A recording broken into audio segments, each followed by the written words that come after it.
should be live now. So hello, everybody. I am HP Holo / Edie Sky, depending upon where you know me from. Either way, I write books, and I also interview other people who write books. And today we are talking to one of my favorite ever authors, Michael J. Allen. So Michael, introduce yourself. Tell us a little bit about who you are, what you write.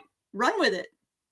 All right. So I'm Michael J. Allen, Star-Lord, professional goofball, and USA Today best-selling author of full-spectrum, multi-layer, character-driven science fiction and fantasy. Man, I've got to get a shorter scriptwriter. But you guys can already see why I like his stuff, because that's a lot of things that I absolutely love. Well, I can't see it. Yes, that is a challenge, isn't it? And that's going to be a subject too, because oh my gosh, you've had some years recently, with the loss of your sight. And one thing I have to lead this with is that so viewers, Michael and I are buddies. We've been chatting over the past several years, and the Michael several years ago slowly began to lose his sight and then eventually lost it. And the sheer tenacity with which he has faced this challenge has been amazing to listen to. I mean, it's obviously been tough, but I just really, really admire all the effort you've put into trying to make your comeback as an author, because it's really awe-inspiring. But we'll get to that later. So first off, I want to hear, you write a whole bunch of stuff. Tell us a little bit about some of the series that you've written. I mean, I was looking at your Kickstarter page earlier, and I mean, the sheer variety of genres you've written in, I had forgotten that you wrote in that many genres. It was like every time I scrolled down, I found something new. Well, and that's funny because they're not all on the page. So you got more. we just did a convention at the end of July, and I unveiled 5 up-and-coming books that nobody's seen before. There was one from my Mom Atomic superhero series, which is yes, you sent me the preview for that one. I'm excited about that one. Well, me too. And I've got the first 2 books done. Actually, didn't I send you the first? Yeah, you sent me book 1. Yeah. Probably not important to the audience, but I like to keep track on stuff. So yeah, there's Mom Atomic, which is about a 30-something, single pregnant woman who suddenly developed superpowers. Then there's Taco Truck Tammy, which is basically Legally Blonde meets Scooby-Doo.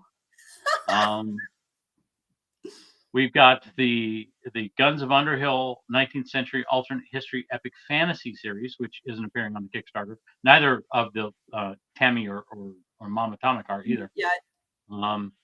We released just for the con the first of my Scion Rising remasters, which are me remastering the original Scion series that was my first ever published. Oh yeah, I think I have at least a few of those series. Like I think it was one of the first things I bought from you whenever we met at a con several years ago. Very probably. Very, very probably. There's the Bittergate Dragon Revolution series about the cherry coke addicted dragon, leading a revolution against his mom and her friends. Okay, that series got me at cherry coke addicted dragon, because I can absolutely relate to that. Like, I'm not a dragon, obviously, but the cherry coke addiction is a thing. I love it. And I'm a Pepsi drinker, so it's very uncomfortable for me to write. Like self-torture. So anyway, we'll get to talking about the actual book we're here to talk about soon. But why have the dragon addicted to cherry coke if you're a Pepsi person? Why not cherry Pepsi? Well, because first off, wild cherry Pepsi is a pain in the tail to find, because the distributors don't distribute it for the most part down here in the South.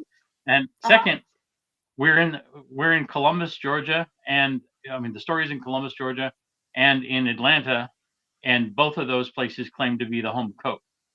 Oh, okay. So it really kind of made sense that it was cherry Coke. And the other aspect of it was, I don't remember whether you have this book, but our main character, who's not the dragon, is a 400-year-old moonshiner, Shawnee Viking wizard, peanut farmer. Yeah, it's confusing, but I kind of do. I like complex and weird, but so he has a way to actually. Go ahead. Oh, so I was saying I love that about your characters, and we'll get into more about that when we talk about Eli in the Dumpstermancer series. But so that main character makes gold just like any other wizard alchemist, except he actually makes gold out of Pepsi and white dirt, which is common down here in Georgia. Apparently lead doesn't work and philosopher's stones are silly, but for whatever reason, white dirt. And originally the ingredients of a Pepsi called Pepsi Gold, which hasn't been on the market for, I don't know, 2 or 3 decades. So, yeah, so cherry Coke. But you sidetracked me and I can't see my notes. Oh, well, I can't help you there, man. You can call your daughter over to be your eyeballs. No, I don't even know. I'm just trying to be funny and not seeing it work. But so there's the one of the others we introduced at the con was Binary Online, the Pilgrim books. It's my first attempt at lit RPG. Apparently I do it wrong because my character is female instead of male. Is this the one that I read and then you changed the title of? Yes. Yes. Okay. Yes. This, guys, whenever this book comes out, you need to buy it like 1,000,000 times and give it to all your friends and read it. It's legitimately one of the best lit RPGs I've read, even though, as you said, it's a little bit off genre. Well, but continue. Tell everyone about it. It's female. It's an actual VR MMORPG with an immersion rig, and the game is science fiction, which is like these are like the 3 most opposite things I could have done. And I wasn't even trying to be contrary. It was just where the story went with. Let's see, tell you about it. When corporate overlords outlaw Paige's dream, she's forced into near slavery to protect her family. But when a game arrives at her doorstep, her whole life changes. It's a good one. Do we have a release date for that one yet? You've got so much coming out. I don't, because with all the blindness, there's a lot of writing in the background, obviously, while I was trying to figure out how to do everything. And I've developed a new way of putting books out into the world to better help them get better Wow, I can't talk tonight, Heather. Better visibility. So, I mean, if I can't have visibility, the book should definitely have better visibility. So we got a new pattern for doing that, and part of that pattern does include doing stuff like Kickstarter. So since I can only do so many Kickstarters at a time, that means that a lot of the launches have been pushed back. I'm trying to get together the Scion Rising remaster as either a partial or a full Kickstarter run. I'm looking at Blood Phoenix Chronicles, which we hadn't mentioned yet. The Angels and Demons Urban Fantasy, doing a leather limited edition hardback full set. Ooh, yeah. I'm looking at I'm trying to get Bittergate Dragon Revolution done finally. You know, we got 2 out, and we're still waiting on 2 sequels, and I'd love to launch it as a complete series onto Kickstarter. Most people don't want to get lit RPG when there's only 1 of them, so I want to try to get 3 of the Binary Online, the first 3 Pilgrim books done. So yeah, it's hurdles and timing, I guess. So I don't have. We did surprise everybody by showing up with actual paperback copies of the first Binary Online, that's Storm Refuge, and the 0 prequel Scion Rising, plus the 2 Mama Atomics, Taco Truck Tammy and Decoy. I think it doesn't help to count on your fingers when they're not there. I can see how that would be a hurdle. Let's see. We've got some people in the chat. We've got Howard who says hello, and I'm going to mispronounce your name, and I'm sorry, but Obion says Titans rule. So welcome to the chat, everybody. I'm just clicking everywhere and putting all the comments up here. So thank you for watching, everybody. And now I feel like we're 10 minutes in and should actually get to the point of this interview, which is you are running a Kickstarter for book 3 in the Dumpstermancer series. And the one I had saved for last and hadn't gotten to. Oh, yes. Well, that is perfect timing then. Before we continue, though, I want to go over some cool stuff. Oh, David Badurina is in the chats. and says howdy and welcome, David. And so I've got a few little things to put in the chat here, and a lot of these can also be found in the show notes if you're watching on YouTube and Facebook. And then on Twitter, there's not an event description, but if you go to whatever page you're watching this on and then scroll up, you will see the show notes right above it in a right above this in a post. But anyway, we are giving away an ebook set of the Dumpstermancer series. And if you would like to enter to win that, I am putting the link for that in the chat right now. Also, this is for a Kickstarter, and you guys absolutely should support this Kickstarter because Dumpstermancer is hands down my favorite of your series. Like, all your stuff is great, but Dumpstermancer, first of all, its name is Dumpstermancer. I mean, it's that title alone was the thing that got me reading the series. I don't even think I read the back of the book. I just saw Dumpstermancer and was like, heck yeah, that's mine. If you would like to, if viewers would like to see my fangirlish review of Dumpstermancer #1, I'm also putting that in the comments. So go and read me being a fangirl. But yeah, there is so much to like in the Dumpstermancer series. It's wholly unique amongst urban fantasy. And so I have been, it's been what, 5 years since book 2 came out. So this is one of those series where it's like, I've been waiting. And so I'm rereading book 2 right now, or reading for the first time, rereading. I can't even remember. Books just get jumbled in my head, but I am experiencing the book right now again and loving it as usual. So that is the end of my, of all of my little links. Let's talk about Dumpstermancer 3. Okay. So actually, it's probably best, given that it is a book 3, it's probably best to start with the basics of the series itself. So take it over. So first off, all I did is say the word Dumpstermancer, and you said gimme. So that's pretty much how that went down. So the Dumpstermancer series is about a homeless ex-con who's forced to create magic out of trash to save the city from the bastards who framed him. At least that's where it starts. Dumpstermancer world is actually a second world fantasy pretending to be an open world. The world is full of magic and technology working together. You can go into any basically, coffee shop and buy spells to find your keys, and spells to make you more beautiful, and spells to change the color of your hair, or I don't know, add a neon sign over your head. Pretty much anything you want, any convenience you could have, whether with normal means or only with magical means, you can get in these I stores. And that's EYE, not I like the apple. No, I'm not snubbing my nose at Apple. But, the eye of the corporation that puts out all the magic is Thoth Corp, whose logo is the Eye of Thoth. So everything that they make has EYE in front of it. Again, of course, I'm not making any jokes.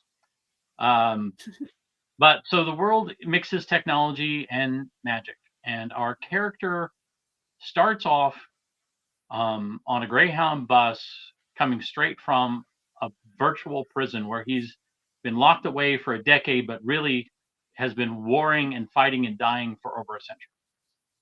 And he just doesn't want anybody attention. He just wants to go away and be left alone. And of course, he's not going to. I'm giving a little extra description for the first book because it's going to tie in here for the third. Right. When he finds eventually he sits himself down in an alley to start over his life, and ultimately is attacked by yet more people that are accusing him of things that he didn't do. They'd apparently followed him from the bus station, and he's saved by basically an 8 to 12 inch fairy rat known as a ret. Oh, the ret knight Kenrith. And through a series of arm twists, Eli is forced to help the rat with a big problem. And like I said, he just wants to be left alone. So not only are these fairies strong arming him into doing something, but his old protege from the company he used to own is there trying to strong arm him into fixing what his former partners have done and unleashed on the Sith. Yeah. So he's got a lot of So- stuff coming at him from a lot of different directions. And He I does. have to say, I really, really love in the series as a whole, the way you've written Eli as a character. He's very interesting because he's in a lot of ways, he's very much the hero who doesn't want to go on his adventure. He's very he just wants to keep to himself, like you said, and because of all the betrayal, because of the intensity of the betrayal, he's in a lot of ways a very bitter character. But you write him in such a way that he becomes likable, and that is a really, really hard thing to do with that particular kind of character. And that's one of my favorite things about Discarded, about the first one, is that you take that really, really gruff character who doesn't want to interact with anybody, and by showing the intensity of the struggle he's going through, make the reader root for him. And I really, really like that. And the hero that doesn't care. yeah, quote unquote. Well, doesn't care is the wrong way to describe Eli, because he very much does care. And one of the things I really like about his character is that he starts out as someone like he founded Thothcorp because he wanted to do good in the world, and then his plans were corrupted by the people around him, and he was discarded, as the title of the first book goes. And so you have this person who was optimistic, who did want to help people, and was very genuine about it, and has just been so beaten down that he just wants to stay away from everybody. But there's still there is still that little ember of wanting to do good, of wanting to help people, which it eventually gets kindled, because his former corporation is turning people into monsters, and he's like, I can't let that stand. And so Well, and when I said doesn't care, that's what Eli keeps telling everybody, including himself. yeah. But you're right. He's really bad at not caring. Yeah. He's terrible I at don't- not caring. I don't know if we've ever talked about this, but the whole Dumpstermancer series is basically a grief recovery arc. I think we have talked about this, but we can definitely talk about it here too. And Discarded, and then Duplicity, which is book 2, and now Decoy actually close off the whole denial arc, and move us into anger, which is kind of split in the middle of Decoy, which is book 3. Oh, So- are there going to be subsequent books? Since we're talking about, are there going to be subsequent books, or is book 3 the last one? But book 3 Decoy, book 4 Disrupted, book 5 Displaced, book 6 Disillusioned. I forget the rest, but there are another 4 or 5 of them. Yes. All right. So there's definitely more to look forward to. You mentioned it closing off an arc, and I was like, oh, arc. Does that mean there's more? Well, I mean, 5 stages of grief. Yeah. So 5 arcs, basically. Yeah. I mean, they're not necessarily trilogies, but they are definitely story arcs. I'm trying to get done Devastated, which is is going to be the prequel of who Eli was and when the whole betrayal happened. Oh, that's going to break my heart when I read it, but I'm going to love it. Well, it's fun to begin with, because he's out spelunking in ruins playing Indiana Jones, trying to find spells. That whole thing we talked about through the books that he used to do, we're actually doing it right there. In one of the currently released books, we talk about an experiment that Eli runs on his protege. Well, the experiment happens in Devastated, which may get a different title, just for the record, because it's not done yet. Until it's done, its title isn't set in stone. But yeah, he's going to be Indiana Jonesing it, and there's going to be he's going to have interpersonal issues with Eve Ford, who's a fairly major character for the first, or a fairly major wrinkle, I guess, for the first 3 books. You don't ever see Eve on page, but you do see her brother Caleb and his buddies Ugly and Ugly and what was the other one? Ugly and Stupid. I can't remember, but I know what you're talking about.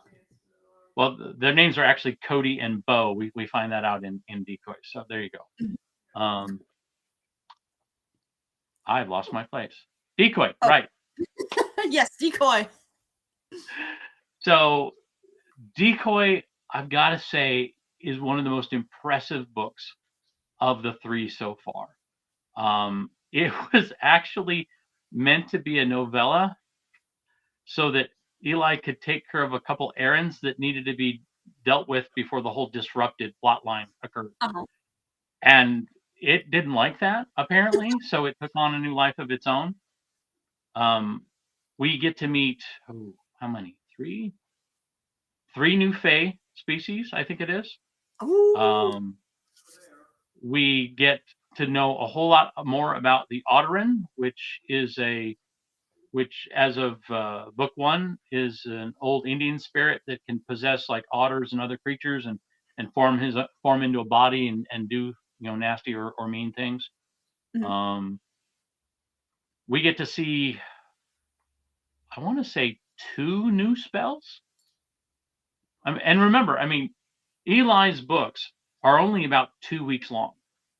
So in the 3rd book, you're barely, you're under 2 months since he got out of prison. And he never wanted to deal with magic again. And he's not allowed to buy components or even the spells he designed himself. So he's got to make up new spells himself. I said that already. And we're getting, I think it's 2 new spells. We get a deeper look at one of his major healing spell. We finally find out what the heck he's doing with the refrigerator box in his alley. Yes. And it's almost like I planned this, Heather. But Yes. the things that happen in duplicity build into critical resources in DECOY. Nice. And then I'm trying not to spoil anything too bad, but there is a scene where the hints and little flickers that I've been dropping for 2 books finally culminate into an actual spell.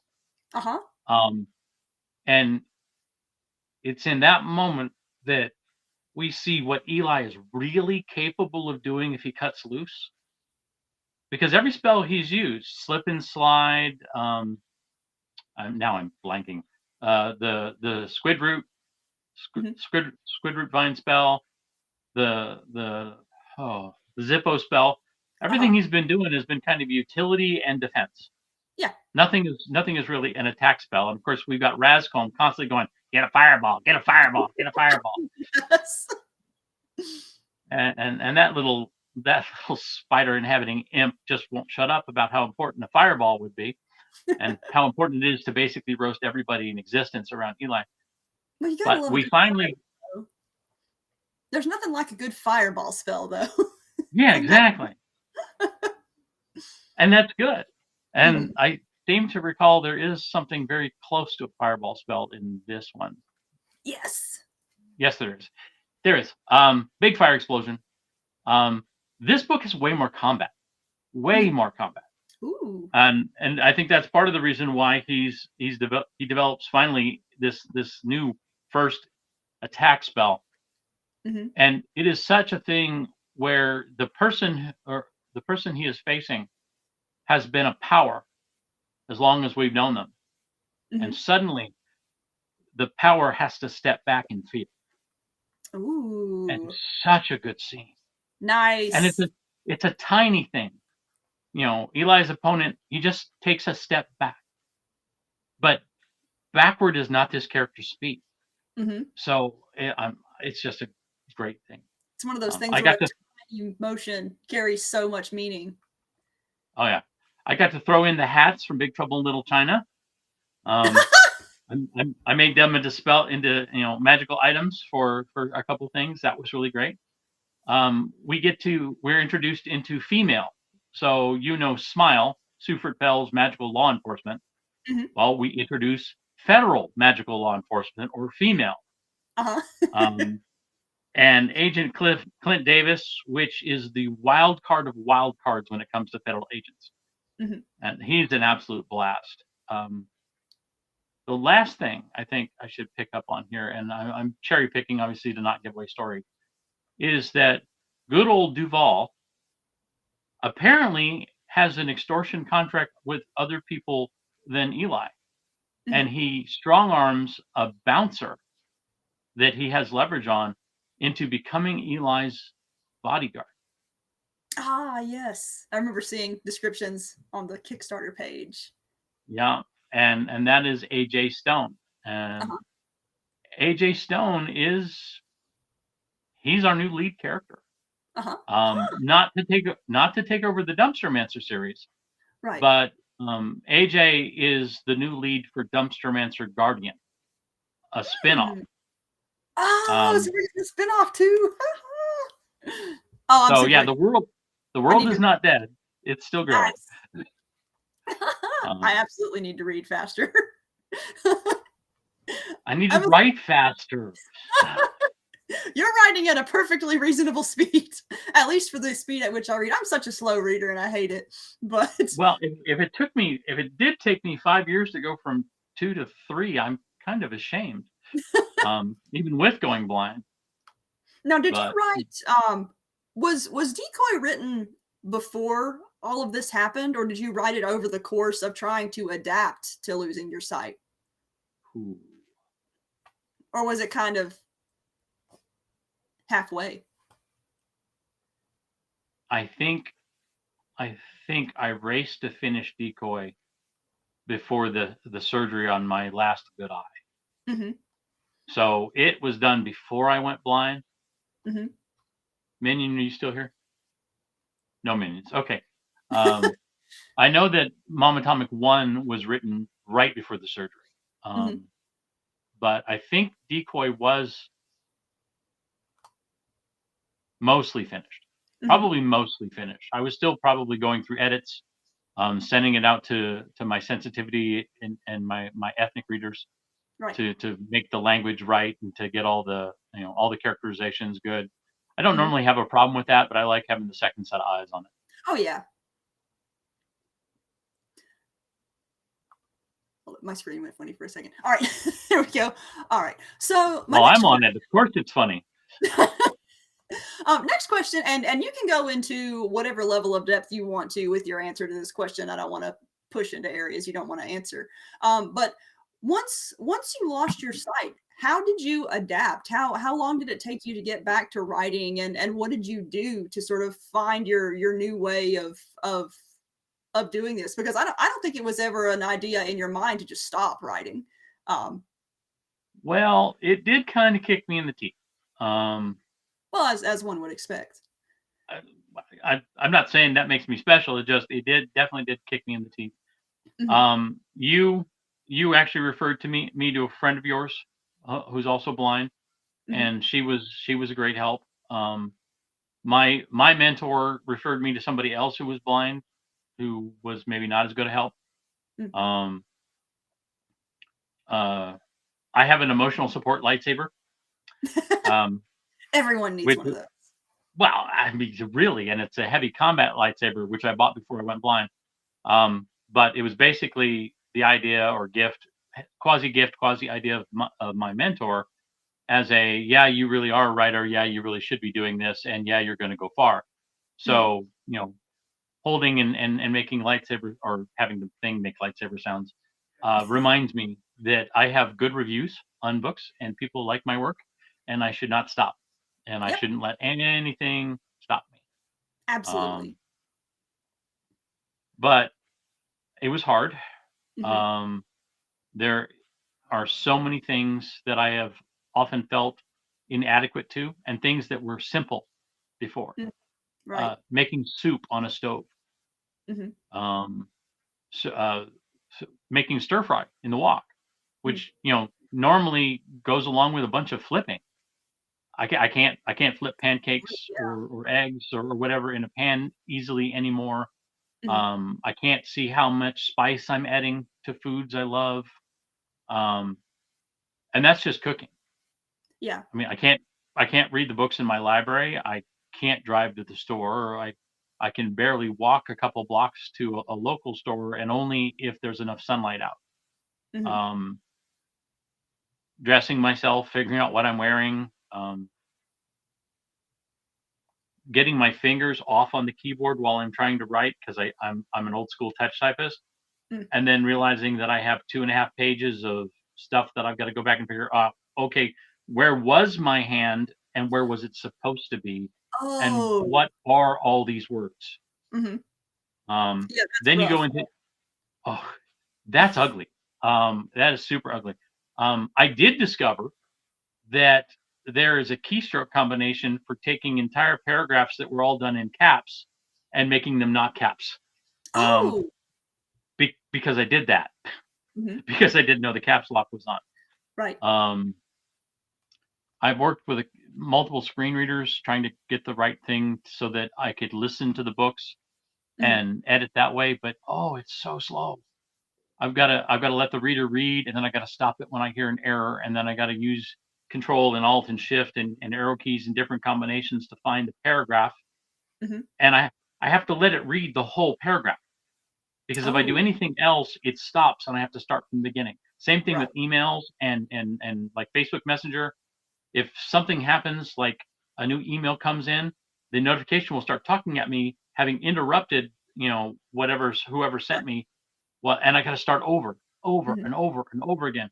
And then once I figure out what paragraph it is, I got to use those same combinations to find the right line, then find the right word, and then go through the word which is being mispronounced by the screen reader because it has the wrong letters, Yeah. and letter by letter, and figure out what is the right one.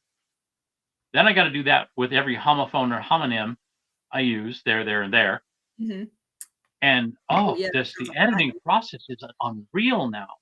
Hmm. And it used to be I just skim through, right? Yeah. Just skim read through while standard editing. And now editing takes like 5-6 times. Hmm. I used to read out loud to various people so that I could hear it spoken, Hmm. and catch the stuff in my ear. That is after my daughter grew up and became an adult and didn't want to Hmm. read to daddy anymore. Um, she still does, but only she's got that whole adult life thing going on. Oh yeah. I don't know why. I mean, obviously, she just needs to dote on me. But anyway, the process is much harder. I said read out loud. There was something. I'm sorry. Do you There was find something about. Go ahead.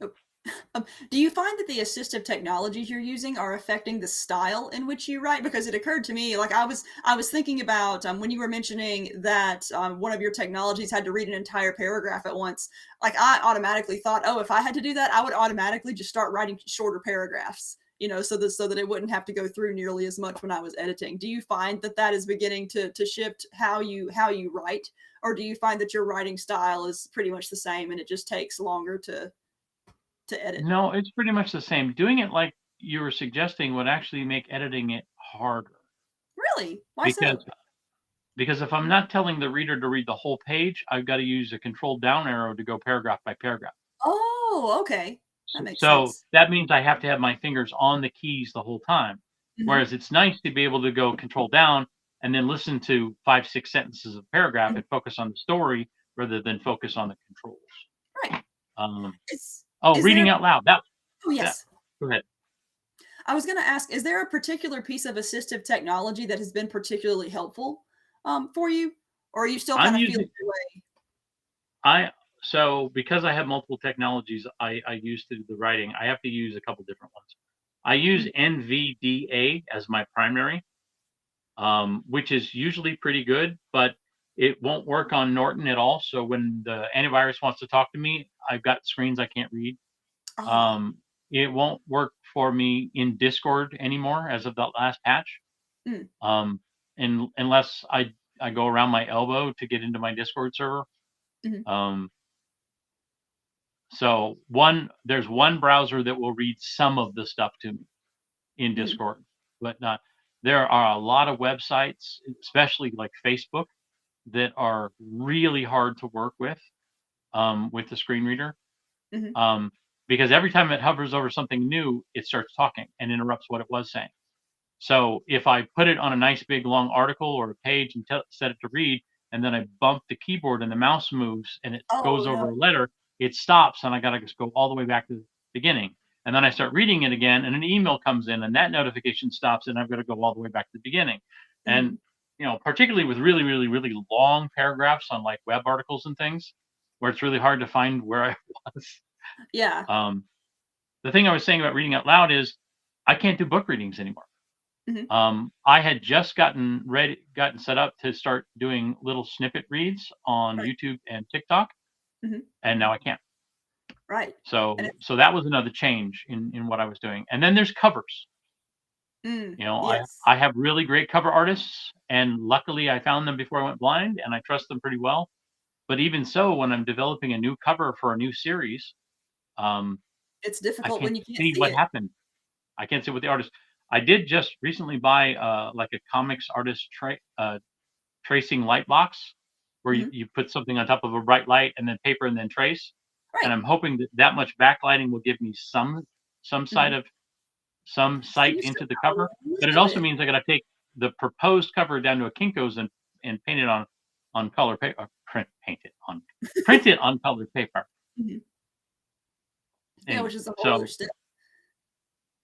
So since I do publish some of my stuff, and I actually have contracts with some trad publishers where I bring the cover and get a slightly higher royalty, I like bringing my own cover artists, but it's hard to figure out what I'm doing now.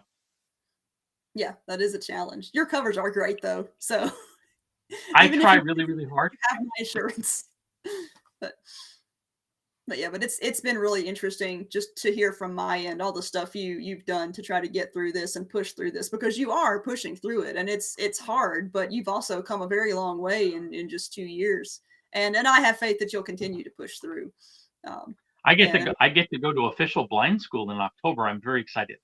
Oh, really? So what's involved in that then? I'm curious because I'm not what's involved in going to this school, because I'm not familiar with the specifics of it. So basically, it's an inpatient facility where I have my own room, kitchenette, bathroom, whatnot, and I can go to a cafeteria and eat if I'm unwilling to cook myself. But it's basically ground up training for everything there is to be blind. Oh, and they've got apparently they've got workshops with like table saws and woodworking and 3D printers. And I'm like, you're teaching blind people how to use table saws? How is this not a bad idea? I know. That perplexes me. I know. but I mean, it's cool. I mean, remember when I said I couldn't make soup at first? Well, I ended up, finding some special kind of, I can grab the meat off the barbecue type gloves. Right. So that I can cook with those. And I have chainmail gloves for when I'm using my knives. Oh, okay, yeah. So, I've been finding little toys and little gadgets and little ways, but now I get to go to a place where they know all the ways. Right. They've promised me a cool little device that I can scan clothes and it'll tell me what the color is. Oh, that's cool. I tried basically those old VR goggle things you put your phone in to maybe see if I couldn't see a little bit better, but apparently they've got even better than that. Oh, wow. So I go there, they teach me the computers and the laptops and the tablets and everything else, and I take everything home with me. So whatever technology they give me comes home. Whatever I learn on comes home. So that's so helpful, man. I'm excited for you. I am really excited because I like my toys. like any other tech geek that you've ever met. But most morning chainmail gloves, because we've got Brandon in the comments saying chainmail gloves. That's genius, and it's like I'm always cutting myself whenever I'm cooking myself, and I can see, and it's like chainmail gloves could solve that problem for me. But they're actually for restaurants. They're not even medieval style SCA chainmail gloves. They're a super fine Kevlar and steel mesh with reinforcement. Reinforcement around the cutting fingers, the ones you hold while you're cutting. And I just got them off Amazon. That is so cool. I'm getting there. The thing you should less cut, less bleeding. Yes. Only the readers should bleed. No, that's not fair. But the thing that really has been my saving grace is my aptitude for questions. Hmm. Is there something out there that I can buy that will protect my fingers? Chainmail Right. gloves. Is there anything out there that's a little bit finer gloves, not big old mitts that can take a lot of heat? Well, Hmm. this glove will let you pick the meat up and flip it on the grill with your hands. Hmm. You know, it's just been a lot of searching. Um, there's there's a little device apparently that I haven't played with yet that will beam out IR and tell you when things are close, kind of like the cane does. Oh, And okay. there's a cane that has one of those mounted on it in addition. Hmm. Um, the, I always liked Augie's little, laser box from Covert Affairs, and I wanted to find that. Hmm. So I kept finding resources for the blind websites, Hmm. which talked about tech for the Yeah. blind. And And there's so much but neat assistive technology out there. Like just in, and I consider, like, I would consider the chainmail gloves even an assistive technology. You've got me wanting the barbecue gloves now too, because I love grilling so much. And so it's like a practical thing for me. they But even come in purple. what? Yes. Oh, I'm absolutely getting some now. I'll send you links later. Yes. Um, but I mean, I keep trying stuff. I've Mhm. got neon glow cord lights that are usually used for detailing cars that Mhm. I've tried putting up in hallways. Oh, for better I've got visibility. little wireless rechargeable light pucks with multicolors that we put the metal sticker on the wall, Mhm. and it's like guidelines. I'm like in an airport or Tron. I'm not quite sure which. Trying to find different technologies to give me just enough light or just enough reflection Mhm. to make my way. The dog's cage is on the opposite side of the living room where her treats are, and I now have a basically white carpet runner that goes across Mhm. my living room carpet, and I use a really bright flashlight to create enough reflection off of it that I can follow essentially a clear path, Ah. or a dog in the middle path, but still see Mhm. the dog because she's black and the carpet is white. Mhm. And yeah, so Yeah, it's speaking been a of dog, trip. we actually have a question in the comments. Do you have a support animal, like a seeing eye dog from Howard? I don't. I have one of my two black labs still. I Mhm. used to have Myth and Majesty. Myth passed about 2 years ago, so Oh, we're cool. down to Majesty, going all gray in her on her muzzle and everything else. And Mhm. she's the sweetest thing. And she's definitely support in a way. Mhm. Though most of that support is get up and get me a treat and hurry up and scratch my chest. Yes. It's support in its own way. They're good Um, companions. they But are. let's see here. And I love dogs. But as far as like a seeing eye dog, I have a seeing eye daughter. Does that count? That Um, counts. Different kind of counting, but well, Majesty is getting old, and mhm. I was starting to do many more cons and move toward being a little bit more full time as a writer.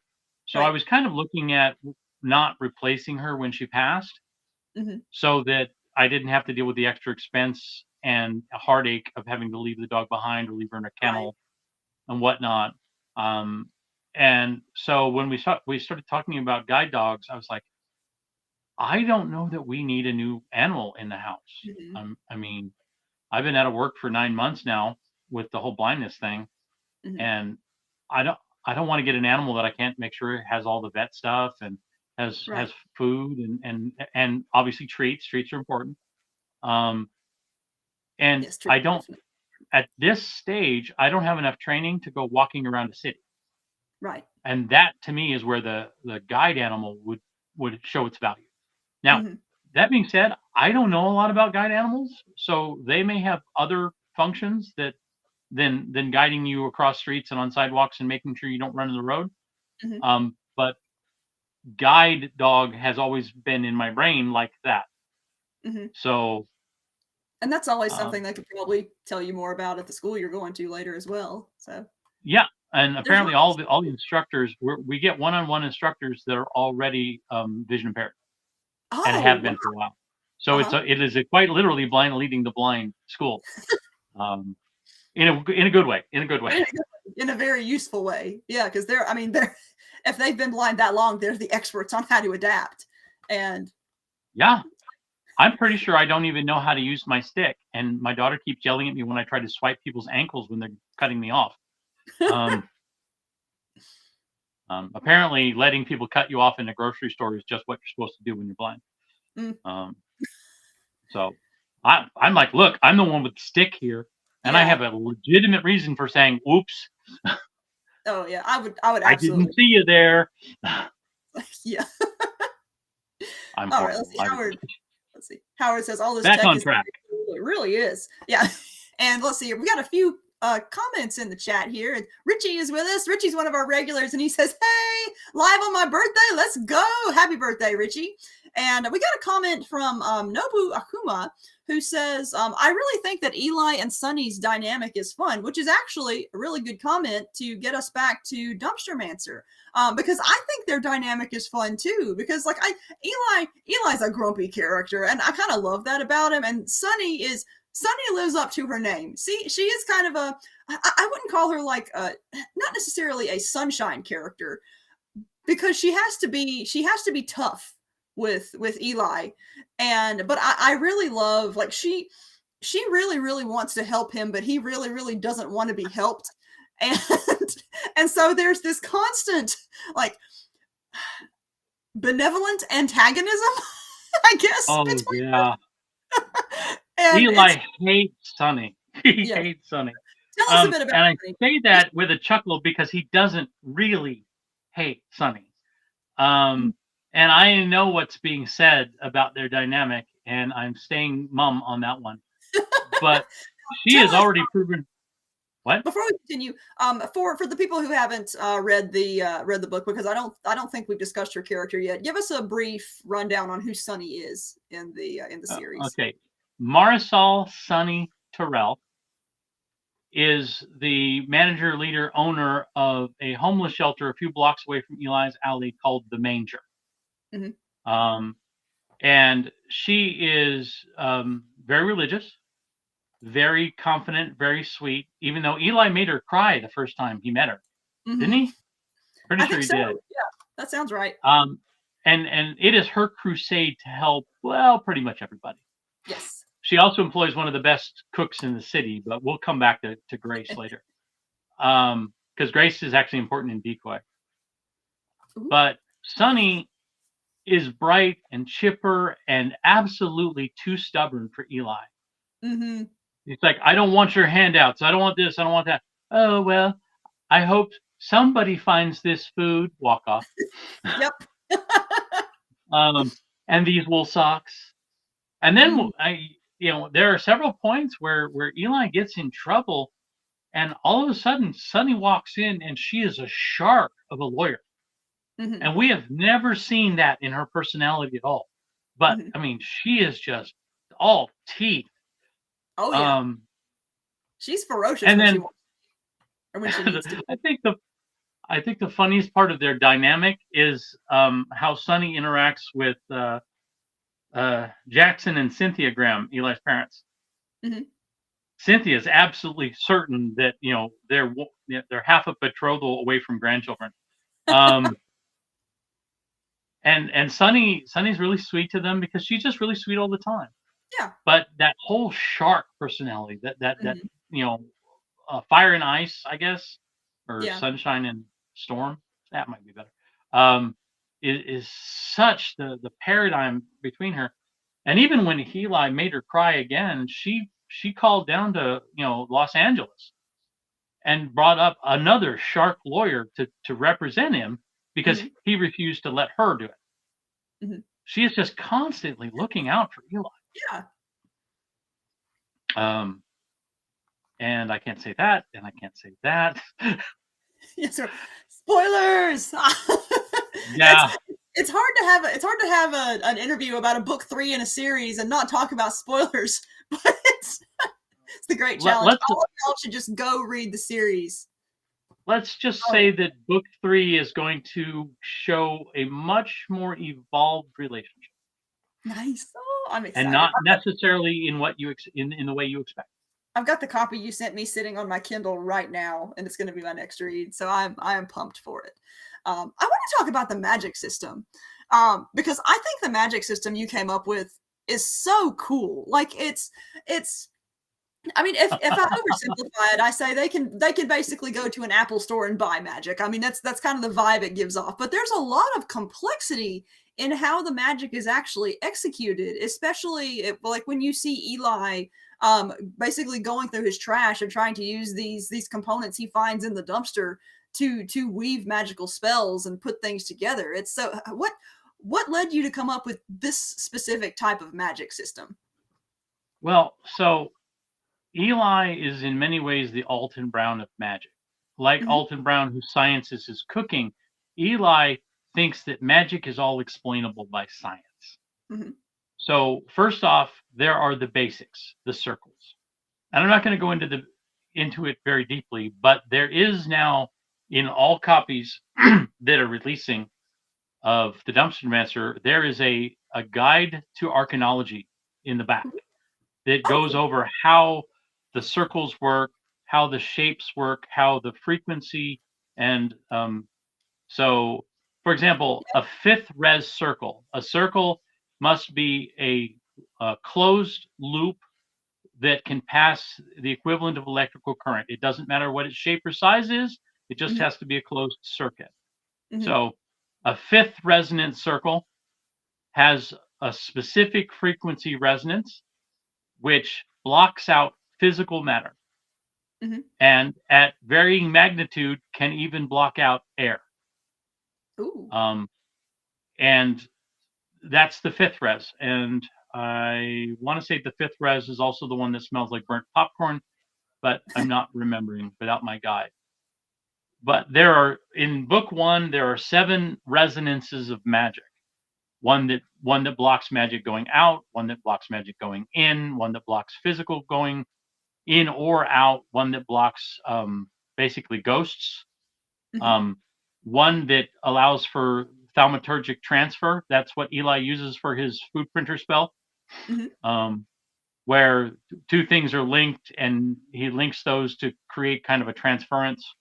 Hmm. Um, Sixth and seventh are the energy barriers, non-magical energy, so like fire, Hmm. electricity. In book 2, we discover eighth resonance, which is the one used in the blue boxes that allows for teleportation. Hmm. Um, it it is actually paired. So eighth pairs with 3 in the way that they work. Uh-huh. They're pretty much all pairs, and those circles are the very most basic of magic, Right. but they're used specifically to design bigger magic Hmm. items, incantations, spells that you know are usually a representative of various elements of the various elements and the various elements that tie to us the effect of the spell. Right. But even with those elements as components and whatnot, there are still runes and symbols and whatnot, Hmm. and that's so the first class of magic is just the circles, um, and I just thought that they should exist. I guess there's not a better answer. From there, of course, it's a world of magic, and Yeah. it's a world of magic that used to include the Fae. So there Mhm. have to be more spells than just circles. And I mean, don't get me wrong, Eli does miracles with those stupid circles, Oh and yeah. he is constantly coming up with a new way to use the circle to bail him out of whatever trouble he's in. I But like the then there's inventiveness of his character because he takes some really crappy situations and literal junk and like you said works miracles with them. Like his inventiveness is one of the most fun things to read about in this series. Well, and when we come to the spells that we were basically just talking about, some being more physical than others, um, the iterations, him Mhm. iterating the magic through different versions, it goes back to his roots as a research Mhm. archaeologist. Um, and you remember what happened with the first slip and slide, right? He basically dropped a gelatinous cube of KY jelly on his head, and all he Yes. was trying to do is get a greasy surface spell. Um, yeah, good, bad, no. How many times did he burn his hands with working on the spell for the Zippo for absorbing fire because people kept throwing Molotov cocktails at him.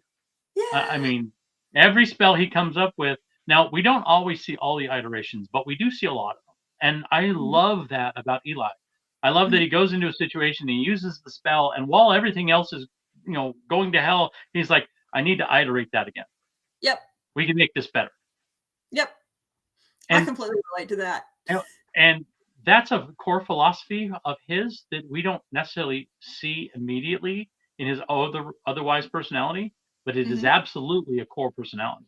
Yeah, it is. He's Let's got so make much things other better. stuff going on that it's slow to emerge. And the thing, one of the things that and this is a little bit off topic, but one of the things that I really like about the way you wrote Eli is he he goes through some genuine rough stuff, and you see him suffer. And it's like as a reader, you feel so bad for him as he goes through this stuff. And the way you write it, sometimes he gets himself into situations where, as the reader, you don't think he's gonna get like main character plot armor. Like you write him in such a way that he feels like he's in genuine danger the entire time in this novel. And that's something that doesn't happen in a lot of, especially fantasy novels, because the main characters always seem to have that sort of the even a little modicum of plot armor about them. But Eli, it's like Eli just keeps getting kicked and keeps getting back up. And it makes it a really, like, it's a really fun read, but it's also a really intense read because you don't know Yeah. what badness is going to happen to him. Well, so I like my protagonists not to be quite as stupid as the average. It's better when they make fewer of the stupid mistakes that have us readers going, "Are you an idiot? Can't you see this?" Not that he doesn't still make some because of his own internal biases, Mhm. but you're right. I do tend to write, in general, really, much more gritty, more realistic scenarios. Mhm. And I've run into some situations where I've written scenarios that I really didn't want to write Mhm. because they were bad people doing bad things, and I really didn't want to go there. Right. But there are bad people. Yeah. I can guarantee you that you will see something like that in Decoy. Not too bad, but still, it's pretty harsh on the body horror scale. Mhm. Um, Ooh. I do like some uh, good body horror every now and then. Like some really well placed body horror can just make a book pop sometimes. well, I don't remember what the number is, but I obviously I always say that Dumpstermancer is for 18 and up because of Eli's mouth. Yeah, But that's fair. but when I was setting up Decoy and for the Kickstarter, I had to kind of talk about what its level was, its rating level was, Right. and I was like, how many decapitations can I get before it goes above R? Oh. Spoiler. Yeah. Well, see, and the thing is, I don't consider them like they're definitely gritty books, but they're not gritty in a way that I would feel uncomfortable giving them to a mature young adult. And so it's that's one of the hardest things about being an author who writes this kind of content. It's like what is the limit? Like, how do you rate this? And, ah, Well, and as a parent, I'm conscientious of not ruining somebody else's parenting right. by by slipping in something Hmm. as a surprise. I Right. mean, I had a really young reader once at LibertyCon come up that wanted to buy a book, and I'm like, this is too mature for you, and her parents backed her. Oh, she watches Game of Thrones all the time. I'm sure it'll be fine. Oh At yeah. that point, I'm like, shrug. Okay, you know what? I'm done. Yeah. Because what's in my book is I always make sure to ask parents whenever I have young kids interested in my stuff too. And very often, like, I'll mention that there's bad language, and with the kind of crowd that I hang out with, the parents are usually something like, "Oh, she grew up with Marines, she's fine." So bad language is not an issue in some fair, things. Yeah, fair, but but a comment like she watches Game of Thrones, I'm like, shoot, I didn't go anywhere near that amount of sex. it's You're fine. good. Have fun. Yes. All right. We're No getting sex close in to Dumpstermancer. yes. So we're getting pretty close to wrapping up. And so I wanted to go just do a little bit about the Kickstarter, the reward tiers. So there are 3 different sort of ways the rewards are structured. You've got the digital track, you've got the physical track, and then the merch track. And so there's a whole bunch of ways that a whole bunch of different reward types you guys can get from by contributing to this Kickstarter. You want to tell them a bit about some of the rewards?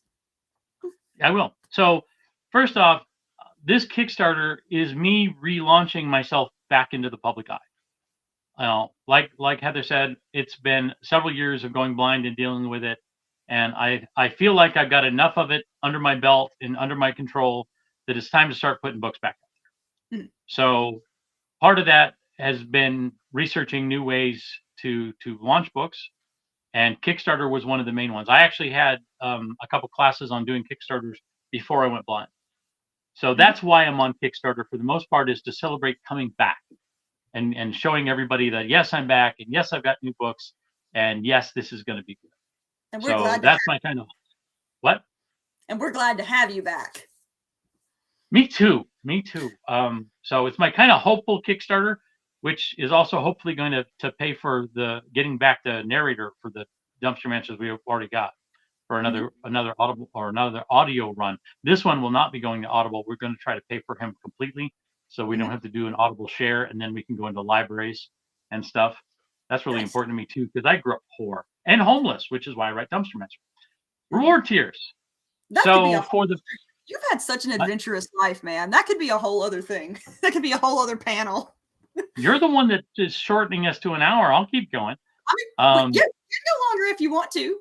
I'm totally cool with going over. So we can chatter about that once we finish talking about the Kickstarter. Okay. So rewards. We designed the rewards so that if you're a digital only or if you're international, you can get pretty much anything you want through the digital tier. That includes either 1 book or 3 books. We're doing audio commentaries for this, and I got to tell you, audio commentaries blind is a real challenge, because you're supposed to read the book and then talk about what's going on in the chapter or whatever, and I can't take notes.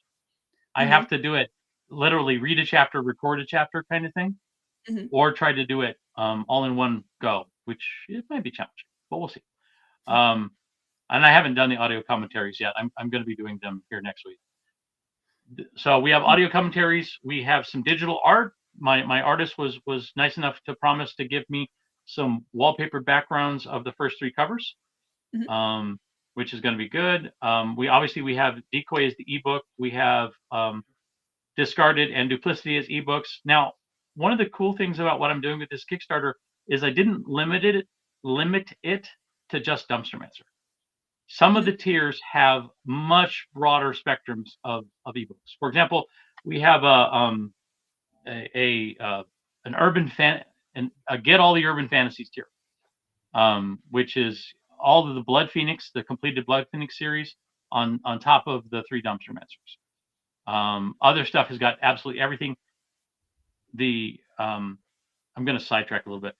The add-ons have almost everything, including out-of-print books that I still have here at house. That's cool. First editions that I did the art for them before I realized that I suck at it and started hiring good artists. The next tier is the physical tier. The physical tier includes paperbacks and hardbacks. They're not the jacket wrap hardbacks, so the case laminates I normally do for the Dumpstermancer. And well, pretty much all my urban fantasies are use these. They're kind of like the old school books we used to have, glossy on top, nice and tough, so they don't break and you don't rip stuff so easily.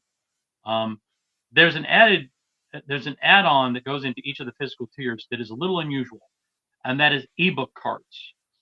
So what I developed, I think a year or 2 ago, is I have 4x6 solid cards that are minion here. No, okay, so I don't have an example. Sorry. They have the cover on the front. They have a short description on the back, and then they have instructions. and ultimately an add-on sticker with a redemption code so that you can go and redeem the ebook. It's pretty much the same as the digital ebook because it's the ebook. You're redeeming it the same way, but it gives you a keepsake. And if you really want it, at least at the conventions, I actually have a little removable label that we put over the description that I can autograph the ebook card. Oh, that's cool.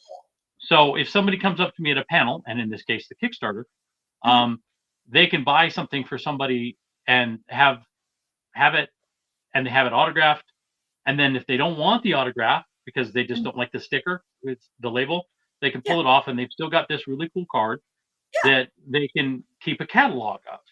I mean, after the redemption card is used, it's just really a keepsake. But it's like those cells from movies, right? Yeah. At least that was my idea. So all of the physical tiers come with a ebook card equivalent of whatever you're getting.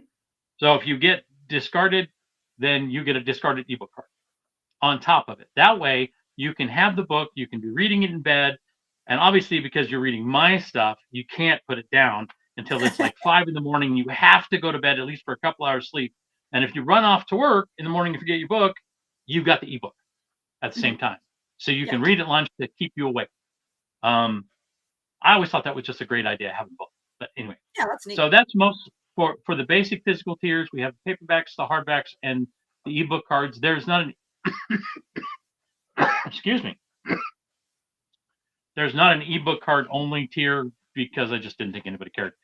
But in the add-ons, you can actually buy the individual ebook cards if you want them. And if you request them autographed, I've got no problem in autographing them. The paperbacks and hardbacks will be autographed, pretty much as default. Then there's the merch tier. So we brought a couple interesting things to the merch tier. First off, we have the campaign exclusive character cards. These cards show the DECOY Dumpstermancer logo on one side of the card, and the back side has an image of the 3D model I had generated for each character and a bio of the character in the book. So we will probably do character cards in the future if we do more Dumpstermancers, but they will never again have the DECOY image on the front side. Ooh. So those are kind of, they're exclusive to the con, period exclusive. You know, as in I don't intend to print any more than I have to, kind of thing. Right. Excuse me a second, Heather. I'm sorry. Oh, you're fine. I love how many authors are beginning to do cards and trading card like things. It just, the collector in me sees those and is like, I want them. Okay. I don't know whether this is cover or back. That's back. That's back? looks like back. It's words. Okay. That's the front. Move Okay. it. So that's. Okay. Turn it back around and then move it to your left a little bit. Okay. You're showing the word side again. Okay. Right. So that's left. And That's you the said turn word. it around. Yeah. Okay. Now we can see it. It was half cut off on the screen. So yes, that's the one for Dumpstermancer 2. For Duke. Oh, it's got the mask on. Cool. Yeah. That's a good one. I love that cover. I love that cover a lot. Too. So those are the ebook cards. We were talking about the character cards. The next thing we have in the merchandise list was inspired by Heather, and that is Oh yeah, absolutely. I had tried doing stickers and static clings at cons, and I was buying them in big job lots of 100, and nobody really wanted them. So we kind of went all in on your buy 20 at a time thing that you do for your Patreon. Oh yeah. And so we're featuring 13 stickers for this campaign. Ooh. We have a brand new sticker for discarded, which is the Eye Sentinel charm. So the shield charm that people wear, that they put little shields on them over in the Dumpstermancer, is now a sticker if you want it. We have the duplicity mask, which we just showed on the character card, just the mask and a little bit of its magic. We have the medallion from DECOY, the Guardian medallion. And there's a trick to the Guardian medallion, and I'm not going to tell you what it is. Oh, it's one of those things you have to read the book for. So everyone read the book. Well, reading the book would help. Reading the book will Reading the book will be a clue, but it won't necessarily solve what I did. Oh, so there's more. Is this like there, in the series kind of thing? What about the series? Is this like the mystery will be solved in later books in the series kind of thing? Like it builds? Kind of. Nice. So if you don't notice the trick, it'll be explained to you eventually. Okay. Next, we have the 5 phoenixes from my Blood Phoenix Chronicles. The Water Phoenix Kayla, the Blood Phoenix Vitae, the Air Phoenix Calum, the Fire Phoenix Ignis, and the Earth Phoenix Terra. Mm-hmm. So those are cool. We have Drake, the Cherry Coke Addicted Dragon. Yes. And we now have Chibi Drake, who is absolutely adorable. Even Are you better. handing me stickers? I'm handing you a normal Drake. I don't. Okay, so that's a normal Drake? Yes. Is it in the center? It's to the right. Move it a little left. Oh, now back. it's now it's close to the camera. Move it a little more left. It's not quite in the center, but we can see it. It looks good. I like it. Okay, so this is going to be a fun party game for me in future. But so we have, right, Chibi Drake and Chibi Lania showed up in the, yeah. So, and we have Chibi Lania, who is the other character on the first of the Murder Wizard, or the first of the Bittergate Dragon Revolution books, because she's a cute, adorable little thing in that sticker, I swear. Drake, Lania. So that's 11. So there's 2 more. Oh, the 2 more are the Mom Power superhero logo for Mom Atomic. Ooh. And the Raise the Flavor logo from the Resurrection Taqueria Demon Taco Truck from Taco Truck Tammy. Did you say Demon Taco Truck? I did. Yes. I told you about Taco Truck Tammy, didn't I? Yeah, you told me about Legally Taco Blonde meets Scooby-Doo. Yeah. I didn't know there was a demon taco truck though. That's just this every little bit of information I hear about this series makes me want to read it more and more. We're getting there. First book's done. I'm working on the sequels. Oh, the problem with these is they're short release, so I need to put a bunch of them together before I start releasing them. Because otherwise people will be like, man, I rented a book and I want more. Well, I want them to have more. So, you know, that, and once I get 3 of the Mom Atomics or 3 of the Taco Truck Tammys, then I bundle them into an omnibus paperback, and then the people that really want paper can have paper. Yeah. Right? That makes sense to me. So that's the 13 stickers. Then there are the enamel lapel pins. And the enamel lapel pins are basically the same without a few of the add-ons. So you've got all 3 for Dumpstermancer, the Eye Sentinel Shield Charm, the Guardian Medallion, and the Duplicity Mask, which I got out of order. The 5 Phoenixes, Drake. What? I'm handing you a Caleb pin. Caleb pin. I don't think show and tell is working, to be honest with you.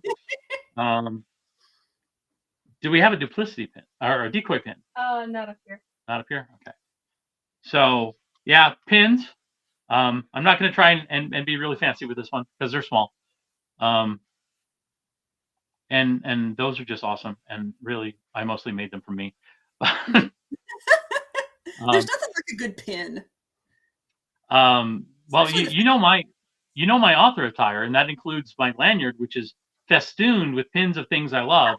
Well, now I've got 9 pins of my own stuff. So I'm really excited about that. On top of that, for the reward tiers, there's like a choose 5 stickers for $10, or a choose all sticker for I don't remember what. There's a choose 4 pins, 3 pins. There's a choose a number of pins, or there's a get them all pins tier, which knocks some of the costs off of it and combines some of the shipping costs that are integrated into the tier costs. And then there are the mega tier bundles, and they are insane. In fact, the Kickstarter wouldn't launch because we had 86 items in a single tier. Oh, and Kickstarter said, no, you can't have more than 50. Oh man! So we had to do a little creation and like all pins, Mhm. all stickers, you know, so that we weren't itemizing it down to the last drop. Mhm. I I And didn't one realize of the there was things a limit on Kickstarter. That's useful to know. I didn't know it until early today. It was a pain because it didn't say what the problem was. It just said that we couldn't launch. Oh. It said there's a problem, and we're looking at the list that has all the green check marks. Says you're good to go, and I'm like, Yeah. we ran into it by accident, which was good. So we figured it out. We'll know for next time. There are various deluxe tiers in ebook and physical and merch that combine them all. There's a super deluxe, I forget what we called it, mega tier that has pretty much absolutely everything except there's one item that doesn't go into the top super expensive tier. Mhm. And that is volunteer to be 86th. Mhm. So the volunteer 86 tier is a paperback of DECOY, ebook card of DECOY, the Guardian sticker, the audio commentaries, the character cards, I'm pretty sure, and being in DECOY itself, Mhm. getting a Tuckerization into the DECOY novel, Oh, that's fun. and we got 3 of those. Oh, actually, we got 2 of them left so far. Oh yeah, that was one of the Um, first ones to go, wasn't it? The first. that was my first my first backer jumped straight into the Tuckerization. After the campaign closes, whoever gets them has basically 72 hours to give me names, colors, genders, orientations, races, any kind of demographic info you want to Mhm. customize this character. And once I get the information, I will dig back into the book and I will put them in. And none of the characters that are slotted to be taken over by a Tuckerization are death flagged. Mhm. That's an important part of that. So you are Mhm. not dying in DECOY. I make no promises past that.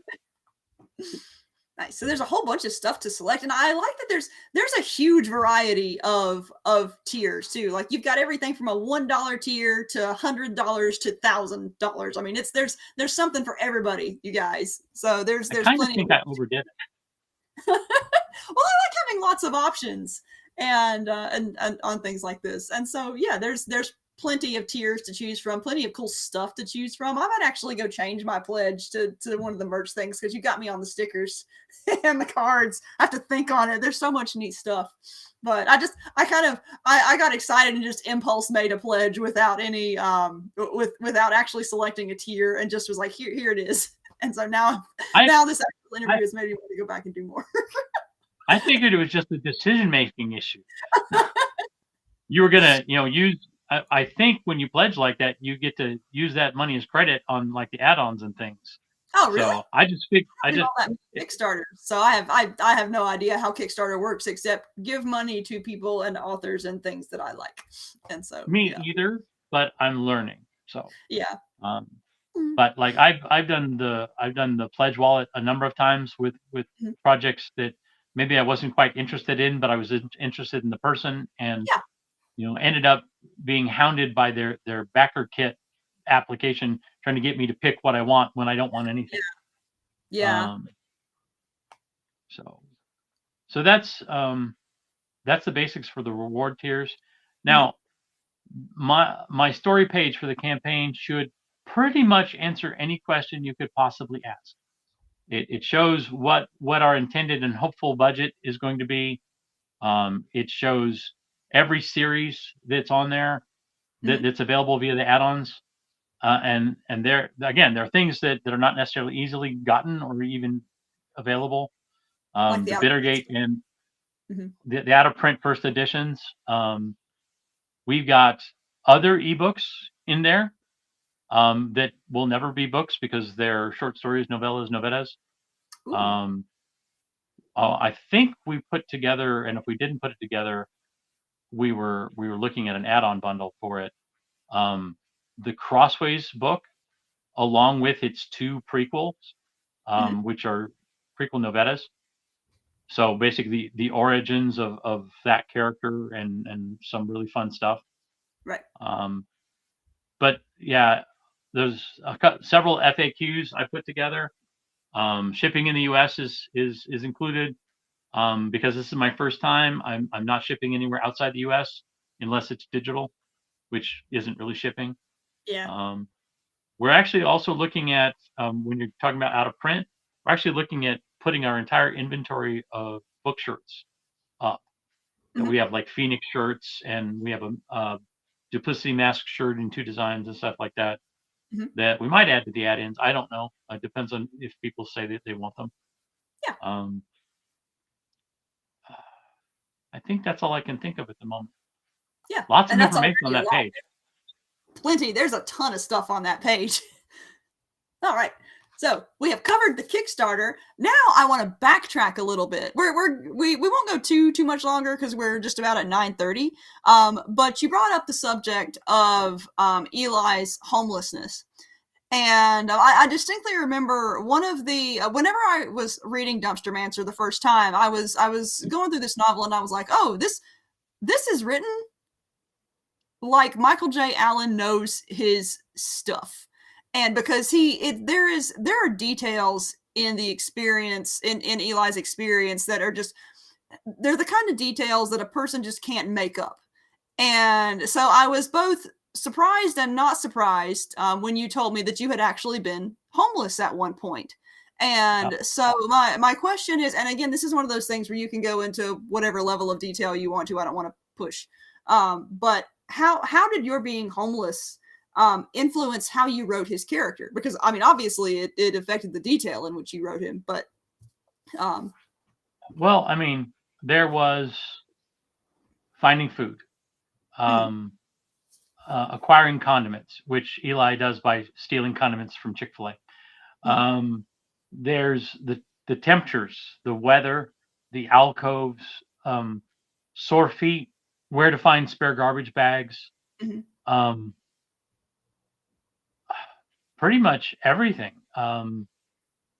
There's the people that want to beat you away, to harm you, to make you go away from their storefront or their alley or their property. There's the people that won't look at you. There's the people that just assume you're homeless and need money and throw money at you, even if maybe you're not even dressed badly. That happened to me several times. And there's eating. Eating is complicated. There's Eli's bag of bologna bread, right? So he's got a bag of bread where he's interspaced bologna in between the pieces, and he eats one sandwich at a time out of there. And as he eats them, he uses the packet condiments, the flavor as need be. And I did that. I also did it with tuna, which is a little harder because you have to buy the mayonnaise, but it was a better protein than the really cheap bologna. And the one thing we haven't run into Eli, which is probably because he's smarter than I was, because I was just a teenager and he's, basically 130, technically speaking. After the wasteland, After the wasteland. He hasn't had to deal with the sandwiches spoiling inside the bag, and then debating whether he tears off the moldy piece and eats the rest, or just has to call it a loss. Fortunately, actually, not fortunately for Eli actually started his journey as being homeless with the same amount of cash I did. I just now remembered that. I had like $50 that I got in the situation I was in to try to survive. And I mean, as a teenager, I was working like Wendy's or I worked a couple places, but and Eli's doing some of the same things that I did. He's using park bathrooms. I used park bathrooms. I had the advantage of being in high school, so I had better access to like showers and things. But a lot of what Eli goes through is stuff that I went through. Yeah, the details are very gritty and real. The worst part of being homeless is the isolation and the boredom. You don't have a TV. You wouldn't even think I'd never thought about the boredom aspect of it, but you're right. And Eli makes up the boredom by folding origami. At least after Darren gives him the slips, and Right. after he collects some bad paper rejects from the copy room at the library. But oh yeah, being a scavenger, getting paper from libraries, getting extra garbage cans or garbage bags rather. There's a lot to it. A lot to being homeless. You have to think about the world in an entirely different way relative to what kind of resources are available to you. Yep, and Eli is probably not more than 200 miles away from where I grew up. He's a good ways from where I went homeless, but so that weather, the weather in Oregon and Washington is not friendly to those outside. Oh yeah. And then there's the other aspects like hostile architecture, which is a thing that bureaucracies have been doing to make benches so that they're broken up so you can't lay down. Right. And removing the barbecue pits from parks so people can't grill at their picnic table, but the homeless can't use it for warmth or food either. Roundabouts are a construction that annoy everybody, but are mostly for dealing with homeless. Well, okay, not homeless, but beggars. Oh, is it because because they keep at intersections? Because they keep the traffic flowing. Right. So nobody can stop you at a light and accost or beg from you for a handout. There's other details that are in there that most people don't know. The scratches on the signs that are a code that tell whoever wants to beg there that it's a territory, or you got to go talk to somebody who's in charge of the territory, or this is the best way to beg. These are the best signs, and there's a lot of churches nearby, so always make it a God bless on your sign, and all the little tricks of the organized begging that isn't real begging. I was there. I've been homeless. I didn't beg, but I got to the point where I really thought about it a couple times. But there are people that are legitimately in need, and I'm not saying that they are all fakes, but there is an entire business of fakes. Oh yeah, there's definitely organized begging. Like we see a whole lot of it in the geographic area that I'm in. But yeah. And they rotate out on a regular basis. I mean, it's like a schedule. It's like a work job. Oh yeah, it's planned. There's organization to it. I used to work for a guy in Florida called the Moss Man, who picked Spanish moss off the trees in cemeteries, cured it, and sold it to florist shops. It was a great business, but it was all manual labor for picking through it to get rid of the sticks and everything else out of because I mean, Spanish moss rots the tree. So when you pull the moss, you get a lot of detritus. Yeah. We were low on people. We were like down 2 people one day, and we stopped at a guy with a sign that said, "We'll work for food," and offered him work. And he told us to go buzz on. And so my boss found some other day labor and hired an extra one and gave him a sign that said, "No, we won't," and stood our extra labor right next to the guy all day long. And finally he got fed up and marched off and got into a Mercedes and drove away. Oh, really? A Mercedes? Man. A Mercedes. And not an old Mercedes. Yeah. Not necessarily new that year, but definitely a nice car. Mercedes. Wow. Well, I mean, the character Yuli lives in a section, what is it, Olympus Heights or whatever it is. It's basically McMansions, and she just begs for a living. And those things are real. Absolutely. But anyway, I digress. Oh yeah. When there's a lot more information about homeless and organized begging in my head than I put in the page. Yeah, there's quite a bit to it. My question I was going to ask, so when you set out to write Dumpstermancer, was your experience of homelessness sort of the origin of it? Like, did you sit down and say, I want to write an urban fantasy about a homeless mage? Or was it something else? You're very close. You were very close. There are a couple of factors that went into it. The first was I wanted to write a new, better, faster paced, harder hitting urban fantasy that was much shorter than my epic fantasy work. So something targeted at about 80 to 90,000 words. So as part of that, I stole the scene break or beat outline from Burn Notice. Because I love Burn Notice. And I love how it's always there's the burn notice quest and the somebody needs your help Michael quest. And I wanted to do that with Eli. I wanted the I need to get it so that I'm no longer a branded criminal. I need to reclaim my name. I need to clear my name. And that's, to me, that's the burn notice quest. And then there's the somebody wants to help you Michael quest, which for discarded is Darren coming about the glamour spell. In duplicity, it's Duval coming about the PGs. No, not the PGs, the killer that's killing the homeless. Sorry, I mixed up my plot. And so I wanted to build the books around that.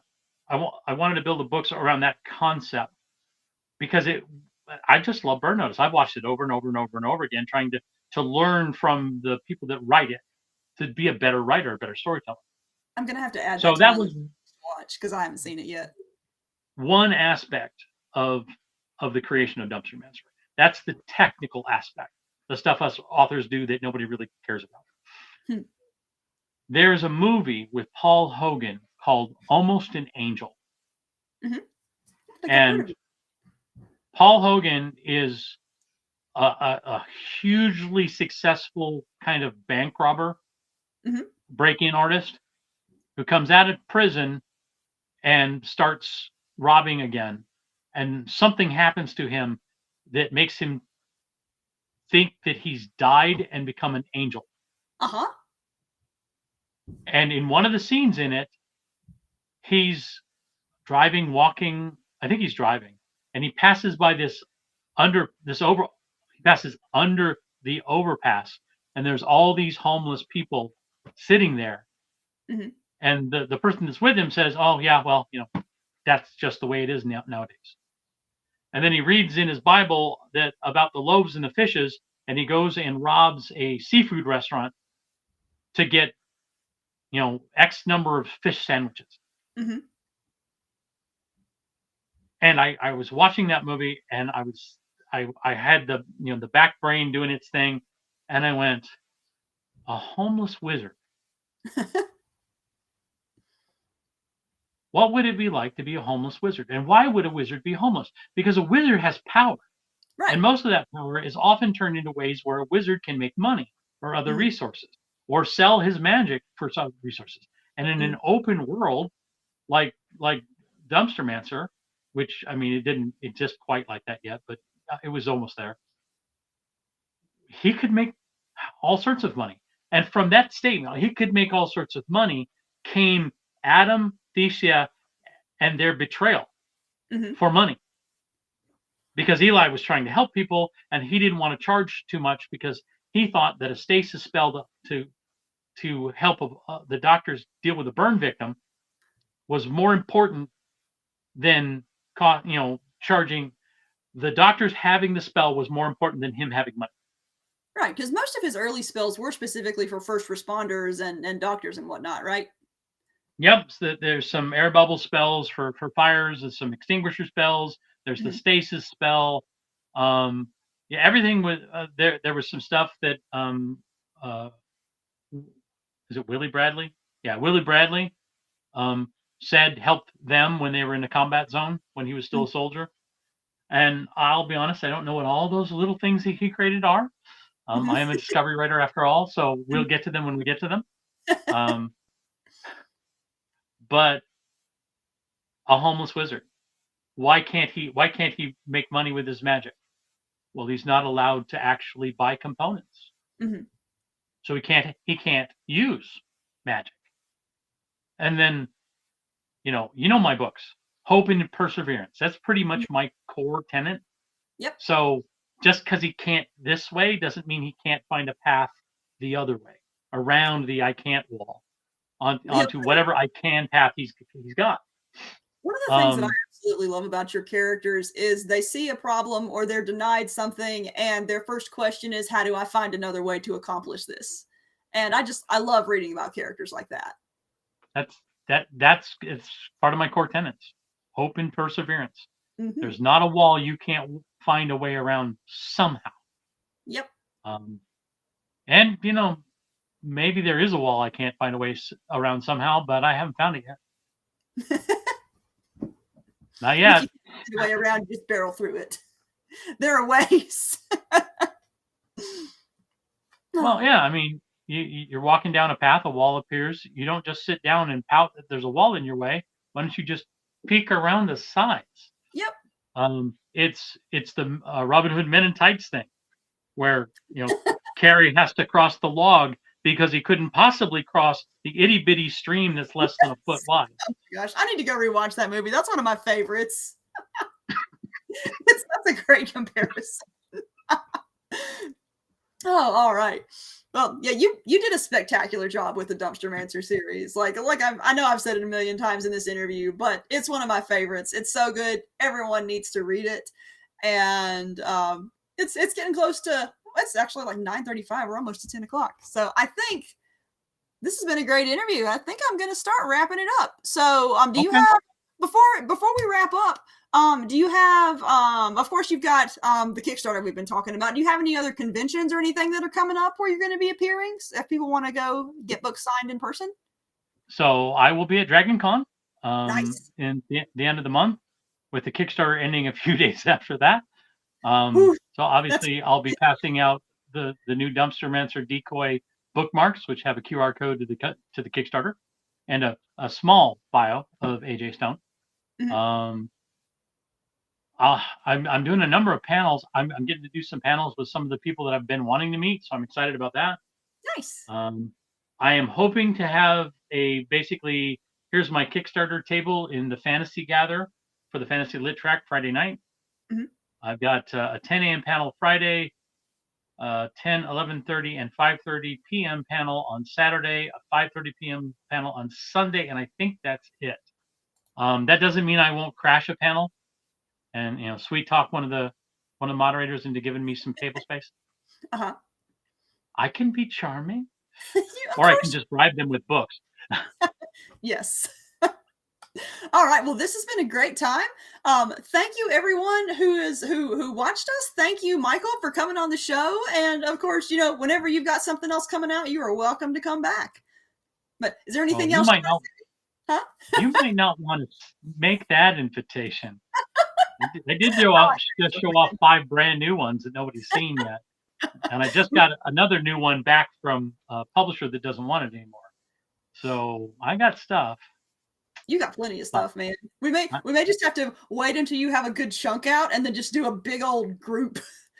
Well, that works, except we seem to deep dive into the stories and the reasons. And so you add 2 or more stories, and that's going to be something of a problem. Maybe we'll just have to do like Michael J. Allen week or something. We will work it out. Okay, anyway. My ego is not that big. I don't think I can handle that much pressure. Anyway, no, I'm good. Oh yeah, thank you for coming on. It's been a great interview, and thank you everyone else for watching. Bye. Bye.